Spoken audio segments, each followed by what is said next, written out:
Let's look at the last rounds of fantasy basketball drafts. Which players hit individual categories that you might be able to just add to just finish things off a little bit. Michael Bolton, how do you finish things off? Thanks, Josh. It's Michael Bolton here, and it's time for another episode of the Locked On Fantasy Basketball Podcast.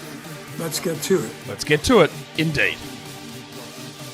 You are Locked On Fantasy, your daily NBA fantasy podcast. Part of the Locked On Podcast Network, your team every day. Hello and welcome to the Locked On Fantasy Basketball Podcast, brought to you by Basketball Monster. My name is Josh Lloyd, and I am tight as I rock the mic right. I'm also the lead fantasy analyst at basketballmonster.com, and you can find me on Twitter, as always, at redrock_bball, on TikTok at redrock_bball, and on Instagram at Locked On Fantasy Basketball. Today's episode is brought to you by the Game Time app. Download the Game Time app, create an account, and use the code Locked On NBA for $20 off your first purchase. Thank you also for making Locked On Fantasy Basketball your first listen every day. We are free and we are available on all platforms. So, this one is, yesterday we did 2 points league shows. This one is for category leagues. What we're talking about is the last couple of rounds of a fantasy draft. Now, I think let's default this to standard leagues because it does change a little bit when we're talking deeper. But my general idea is that when you hit the spot of drafting your bench, so after round 10 usually, we're taking a lot of upside swings. Now, you don't have to do it through all three of those rounds. You can do it through two of them. You can do it through three. You can do it through one if you want. If you're drafting towards the back end of round 10, you can actually start those flyers there, because a lot of the time I think winning in fantasy basketball means that we're just getting the guys who come sort of out of nowhere, the Jalen Johnson or Kobe White last season, the guy that steps up and exceeds his draft spot by 60, 70 spots. And when you're picking at 30, you can't really get someone to exceed their draft value by 60 spots, can you? Can't do it. They can jump up, but we just want to get that hit, right? It's not going to happen for everybody. Most flyers we take don't work out. That is the nature of doing that. You can approach the back end of your draft in many different ways. What I want you to do, if you are a member of Basketball Monster in particular, or using some other way to sort of track your draft, be really cautious about using the draft tracker and looking at the projected standings and go, well, here I am in round 12. I really need to get this stat, so that's going to bump me up in this category, and look how strong my team looks. And I ended up winning. I won the mock. I won the draft. I won the standings. That's not a way to go about it. Yes, we have the standings on our draft tracker. It's a good way to keep track of things and look at your relative strengths. But using your last picks on a no upside loser to try and make sure you fill out a little bit of extra steals or a slight bump in rebounds or field goal, whatever it is. I got my 2 threes per game from this bloke. I don't think that's a very strong way of drafting.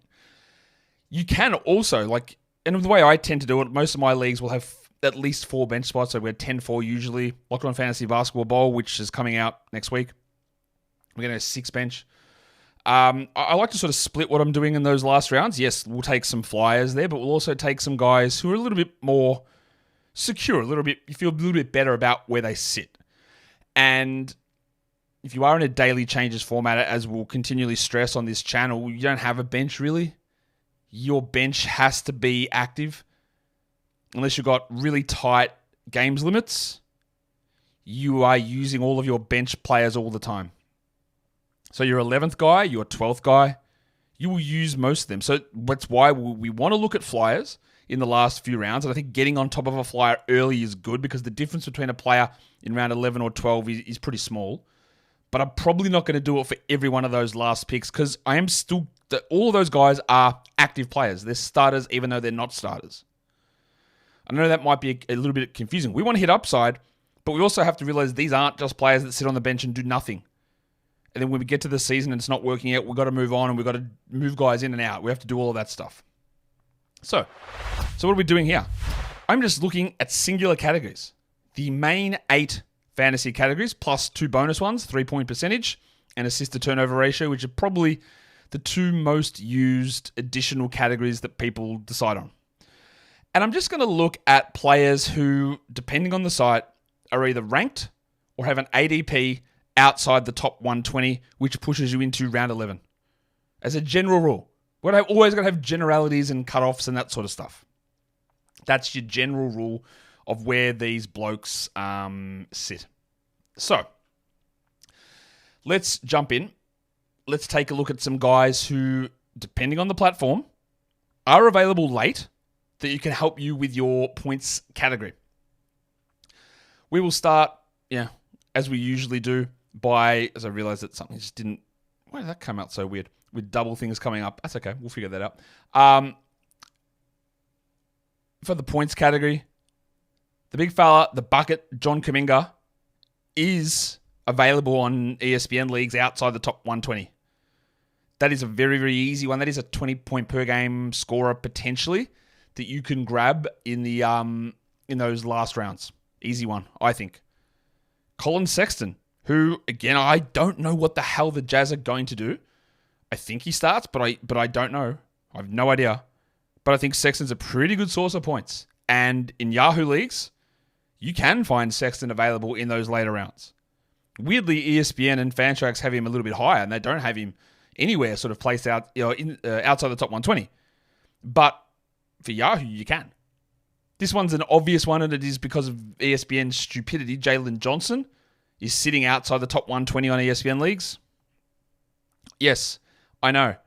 That is CTE from a draft platform. But he's there, so you take him.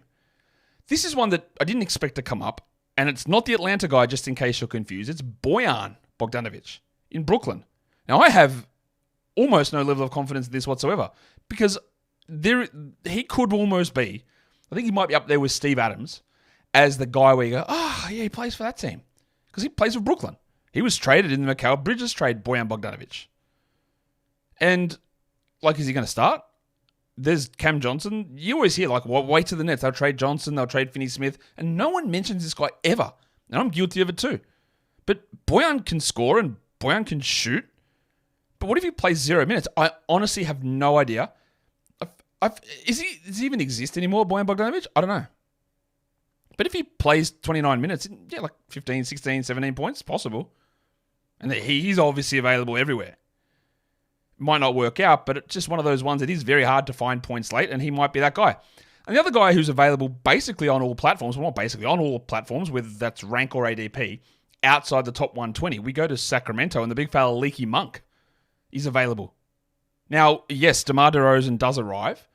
I think that Leaky might do a little bit more this season than last season, just as a part of negotiations in his contract of, why did he sign early a deal that may have been somewhat below market? I'm sure they said, hey, we've got an extra chance to give you a little bit more here.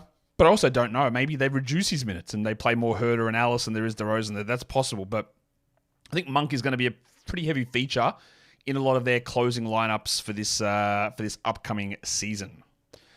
Today's episode is brought to you by the Game Time app. Tickets, events, we love going to things. It's fun. That's exactly what you want to do. You want to go, you want to check out local art, theatre, comedy, sporting events. Well, Game Time has everything for you. They're always bringing out new features as well, and their newest feature is called Game Time Picks. Instead of having to sort through all of the different ticket options that are there, with Game Time Picks, they just filter out the fluff and they put the best deals in front of you. So you see the prices of what you want to go see, and it's just there for you. Obviously, you've got the flash deals, you've got the zone deals, you've got the views from your seat as well. So you can see what you're going to be seeing in that seat. That's, of course, what views from your seat means. Check all that stuff out, but that new feature, Game Time Picks, is going to save you money, but it's also going to save you just a ton of time as well, instead of browsing through every single ticket option that is there. So take the guesswork out of buying tickets with Game Time. Download the Game Time app, create an account, and use the code LOCKEDONNBA for $20 off your first purchase. Terms apply. Again, create an account and redeem the code LOCKEDONNBA for $20 off. Download Game Time today. What time is it? Game time. All right, so after all that preamble, after discussing the first category we're going to look at there, let's look at how we can stream in threes. Well, not stream in threes, use our last round picks to really help threes. And a very common thing that you know in fantasy, I hope you know this, is that three-pointers are a category that concentrate. There's high-end guys, obviously Luka, Steph, these guys are hitting 4 threes. But it is not unusual to find players hitting 2.5, 3 threes that come off the waiver wire for chunks of time during the season. So when we're talking about what are the categories to maybe less focus on during drafts, it's threes because they become wildly available. Widely available even, that's a better word. Whereas assists are harder to get. Free throw percentage, hard to get. Points, hard to get. Threes, abundant. They're everywhere. So who are the guys that we're looking at that might be available with some of those later picks? It's a good question because we've got Klay Thompson, whose ADP or rank on certain sites sits outside the top 120. Klay, I'm not sure how much value he's going to have. He goes from possibly, he was the second usage option in Golden State to being 100% the third option. For Dallas, he might even not finish games. They might see Najee Marshall play over him at times. But in terms of hitting threes, I think he's going to do that with pretty big volume.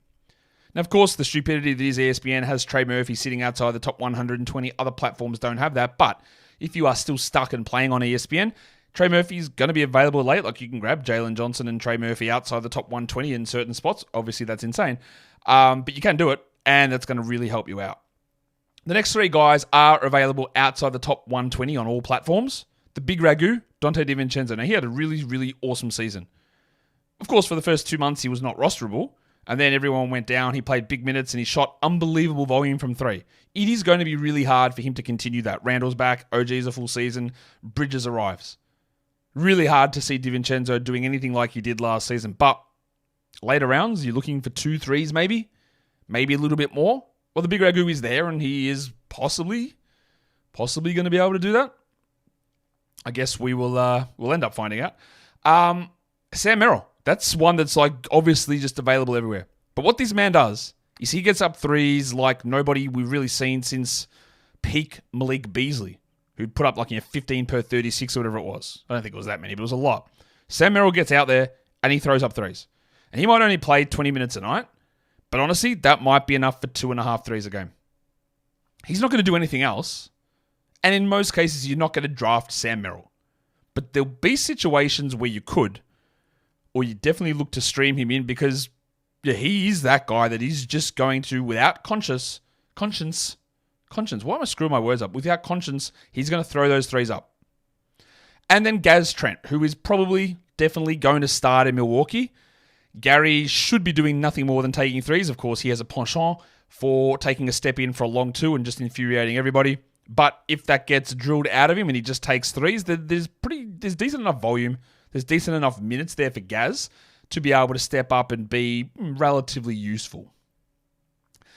If we look at the rebounding category, well, one of the harder guys to talk about with projections is Andre Drummond because when I project guys out, I have to look at a full season's numbers.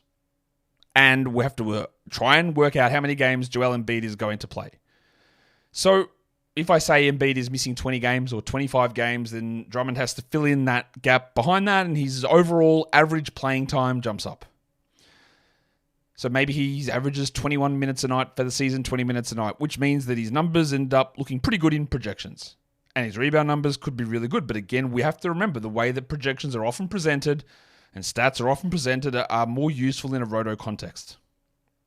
Because if Joel Embiid is healthy, he's playing 33 or 34 minutes and Drummond is playing 14 minutes. They're never crossing over. That's never happening.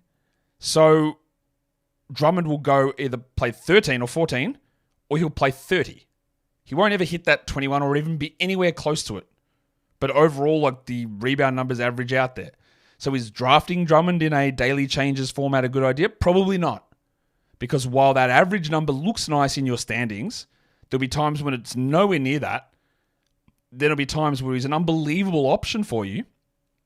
But is it worth holding him for 12 weeks waiting for something to happen? Probably not. So I wanted to put him there because he does project out as some of the best rebounds available.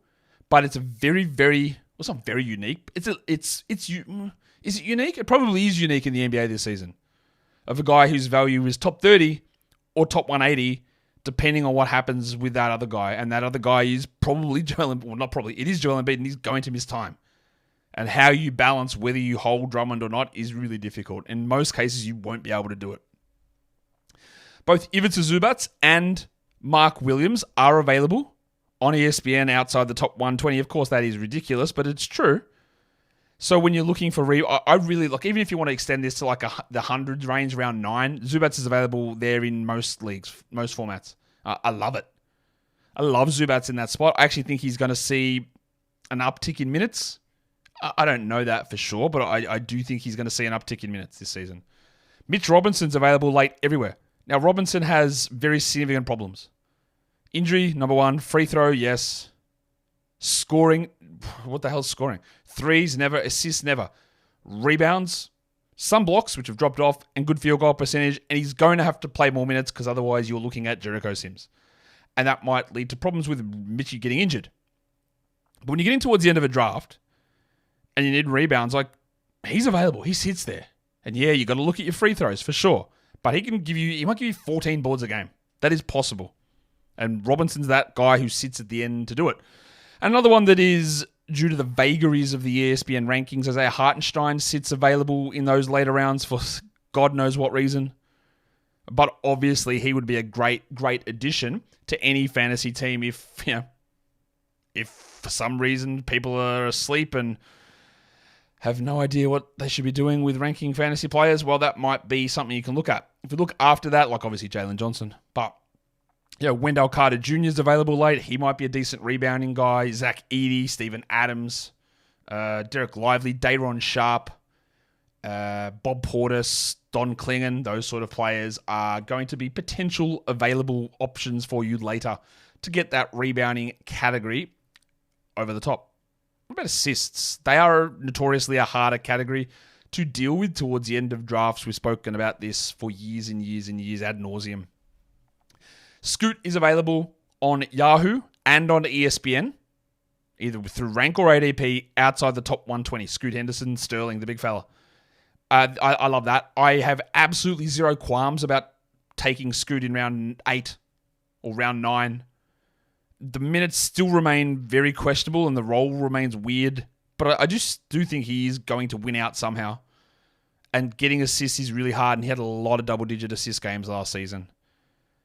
On Fantrax, his ADP is inside the top 120, but I reckon in some cases you'll still get him there.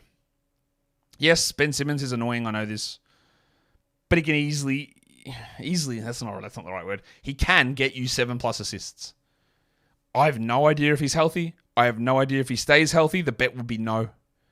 But if we're talking about what am I doing in round 12, and Ben Simmons sits there, like, who is getting me 7 assists in that area? Nobody.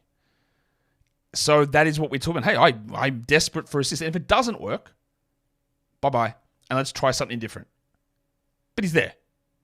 Much like Scoot, the second-year guards get slept on, so Keontae George sits here. There's an ability to get him outside the top 120 across all platforms. He will have some bad field goal percentage. His assist numbers weren't super high last season, Keontae. But I think that his assists can jump up significantly. Colin Sexton's not an assist guy. No one on this team is an assist guy, let's be fair. Taylor Horton-Tucker's been banished to the Bulls, which is a perfect match. So George has a chance here.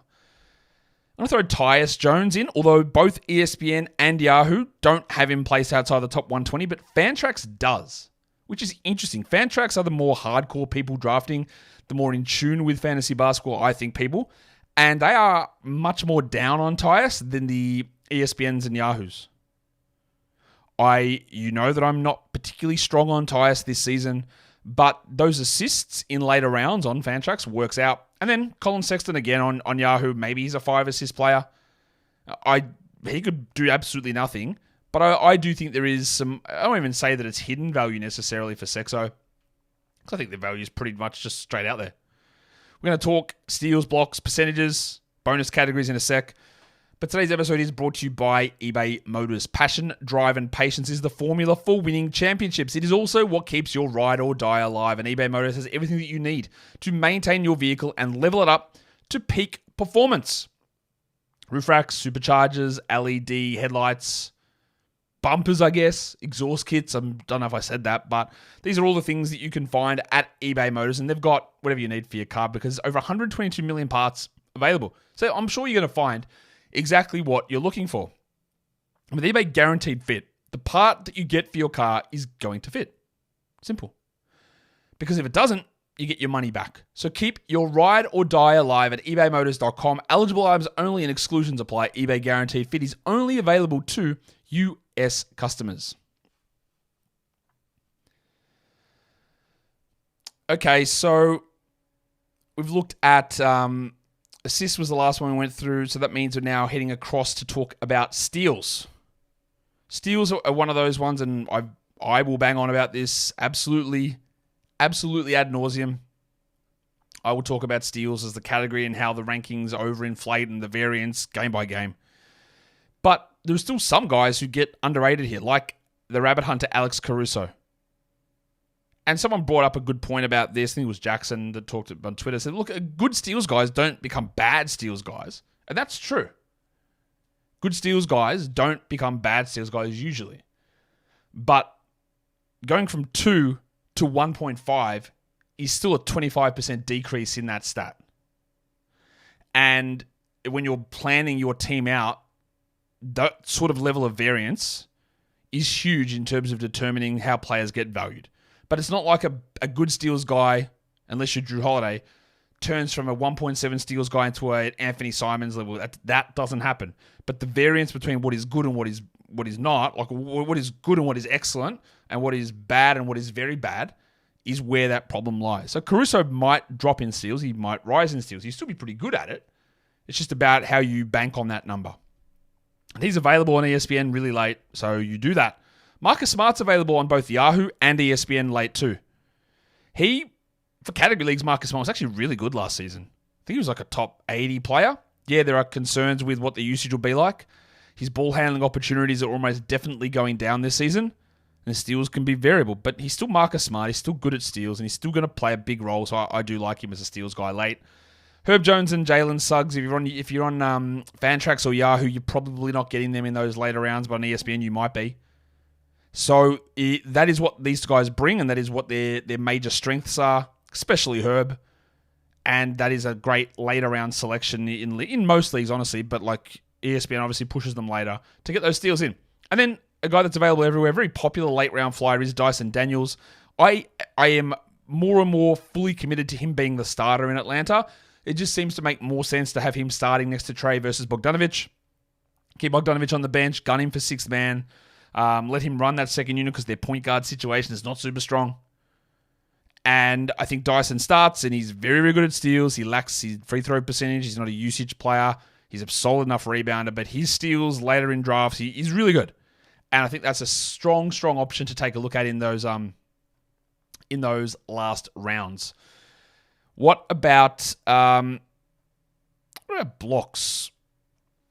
There are some block guys that are available late in drafts. We'll start with Danny Gafford, who, if we're talking about availability on Fantrax, he's getting drafted inside the top 120, but not on Yahoo and ESPN. You can get Gafford late. I think he's, as much as I don't think that Gaff is going to start, I think there's some really strong value still in him. Alex Sarr is available outside the top 120 on all platforms. It's not common, it doesn't happen ever, that no rookies are sort of top 120 players in draft season. There's usually someone there, and Sarr is probably got the best chance of big minutes of any rookie. Yeah, there are going to be concerns, but I actually really, really like him in those late fly rounds, and I think his blocks are going to be strong from day one. Fellow rookie center Donovan Clingan is in this mix. He's available in all leagues late. Now, he's got the real concern of where the hell do the minutes come from. But if he does play, I don't see how he plays 20 minutes, because that would mean Ayton plays 28, and I don't think that's happening. And I don't know what the hell they're going to do with Rob Williams. That's, again, it's so confusing, that spot. But even in 18 minutes, even in 17 minutes for Clingan, could he block 1.7? Maybe. I wouldn't be surprised. That is what he does. That is his big singular skill, is shot blocking. So just keep an eye on that scenario. Derek Lively, also available on ESPN, outside the top 120. I think you'll find him slide there in some of the other formats as well, but I do like his ability to get blocks. And then, again, if you want to just go, hey, this guy does nothing else, but if he plays 17 a night, and he's got a better chance of playing even 20 a night, Isaiah Jackson. Because Rick Carlisle won't push 30 plus onto Miles Turner. Jalen Smith is gone, and James Wiseman is James Wiseman. So I expect that Isaiah Jackson is the backup center, and there literally could be 20 minutes every night there. Now, we could also get situations where Obi Toppin plays at center, or they go to Pascal Siakam at center, which means he plays only 16 minutes. But still, 1.5 blocks for Jackson's not outrageous, I don't think. And if anything did happen to Miles Turner, I would think that he would be immediately put into that starting spot with Jalen Smith gone. So Isaiah Jackson's a pretty strong, I think, blocks option if that's what you're desperate for towards the end of a draft. If we're going to take a look now at field goal percentage, a lot of those names are the same here as what we just saw. Derek Lively and Daniel Gafford, really strong. Like, these are both potential 70+% players on decent enough volume. And then we also go to Golden State with Trace Jackson-Davis. If Trace Jackson-Davis is a 25-minute a night player, he's a really easy draftable guy. And on Fantrax, he's going inside the top 120. On Yahoo and ESPN, you can still find him later on. I guess there's a lot of uncertainty about him and about the role, and that team still remains really confusing in their rotation. But I do like Jackson-Davis for blocks as well, but also for field goal percentage. Mark Williams and Zubats on ESPN are also available late, which is clearly silly, but it is something that happens. So we talk about that there, but there's some other options you can look at. And then after that, it becomes like a Nick Richards. A Kongwu is available outside the top 120 on both Yahoo and ESPN at certain times. Brandon Clark, he's a really good field goal percentage player. Isaiah Jackson's a really good one. Aaron Gordon is also available outside the top 120 on Fantrax, and he's a pretty good field goal percentage player there as well. If you look at the free throw percentage category, a little bit harder to influence free throw percentage when you're talking about guys coming off the waiver wire, because it's just getting that volume in can be really tough. But you'll notice the first three names on that are all Utah Jazz players. Keontae George, Jordan Clarkson, Clarkson, and Colin Sexton. I think that George and Sexton start, and Clarkson comes off the bench, and all of them are good free throw guys with decent enough volume. And it is hard to find that player. Like, Malik Monk's a decent volume free throw guy, and he's also on this list. And we've spoken about him already. But after him, we're talking about Klay Thompson, who, while he's a very good free throw shooter, he doesn't really take many of them at all. And that's where you get into the problems with trying to influence the free throw percentage categories. There's just hardly any players that have much volume towards the end of drafts. Like, you could look at like a sneaky, deep one is maybe a Bryce Sensabaugh in Utah as well. Grayson Allen or Dennis Schroeder become intriguing. The big fella, the prestige penis, grade A dick. He's also another guy you can take a look at who's a free throw percentage guys, but these are not high volume players. So you got the three Jazz men there, George, Clarkson, and Sexton. You got Monk and Thompson as other free throw percentage influencing players. They're your main 8 categories. If you play in a league with 3-point percentage, well, I'm going to talk about some guys we can look at there as well, because I think that's probably a little bit important to look at. These are you look at them and go, yeah, he's a good shooter, isn't he? The Duck, Luke Kennard. He's like a 45% 3-point shooter almost every season. There is not a more reliable 3-point shooter than this guy. And yeah, his minutes will probably be down this season versus where it was last season, but you know he's going to shoot well. Sam Hauser is going to play 20 minutes a night, I guess, in Boston. He's a really good 3-point shooter with strong volume. Klay Thompson's on this list, available late in drafts, and he helps you here. Grayson Allen was awesome last season. He shot 46% from 3. I don't think he doesn't have a track record of shooting 46%, so I'm not really buying that 100%. But 41%, maybe. I just think his role is going to be lower. But yeah, like, he's available everywhere if you're looking to influence that category. He can do it in a big way. And then Slam and Sammy Merrill, who we talked about earlier in the 3-pointers made, he's going to take a lot. He's a really good shooter, and there's enough volume there for that to influence that category in a decent enough way. The last category we take a look at here is assist to turnover ratio. You'll not be shocked by the top 2 names on this list. They're brothers, and this is what they do. I am not someone who froths the assist to turnover ratio as a stat showing the great player, because, as you're well aware, like, the guys on this list, those top 2 players, they are very like low risk, low excitement, low creativity type of players. But they have, I think Tyus Jones was like 7-1 last year, which is an unbelievable number. And if you do have assisted turnovers, replacing turnovers as a category, which is totally reasonable to do, these are really strong options. And Tyus is available on Fantrax outside the top 120. Trey's available everywhere, but his minutes are going to be much lower as the backup to Chris Paul. But when Paul is hurt, Trey will step up into a larger role. Timothy John McConnell, this is what he does as well. He also adds field goal percentage, and he also adds steals. They signed him to that extension, which is less lucrative than what it seemed initially, which makes more sense. He's, I think, very clearly the backup point guard with Nembhard starting. And you're going to get 20 a night for TJ with a good assist-to-turnover ratio. Brendan Pajemski, I think, projects to have a pretty good assist-to-turnover ratio. That might not hold, but he's a guy that I really do like late. On Fantrax, you can't get him as late, but you can on Yahoo and ESPN. And then Mike Conley, who is available in all leagues outside the top 120. You can sort of find him on all formats. Now, it's not exciting. His minutes maybe come down a little bit. He shot unbelievably well the last couple of seasons from the line and from three, and there's always going to be some injury worries, but I think he's just going to keep chugging along, get those assists, limit the turnovers, shoot well. I think that's what he's going to do. And that is my look at some late round category specialists. This is not the show, and the show will come, when we're talking about the late round flyers, the dart throws, the like, hey, let's see what happens sort of guys. We'll talk about those coming up. I will probably do a show this week talking about punting and pairing and my maybe against the grain ideas on both of those things, especially pairing. So keep an eye out for that. I think that'll come this week. And some team previews and more information on Locked On Fantasy Basketball Bowl will come next week as well. So hit that thumbs up if you are here on YouTube, subscribe, and leave your comments down below. Guys, we are done here. Thank you so much for listening, everyone. See ya.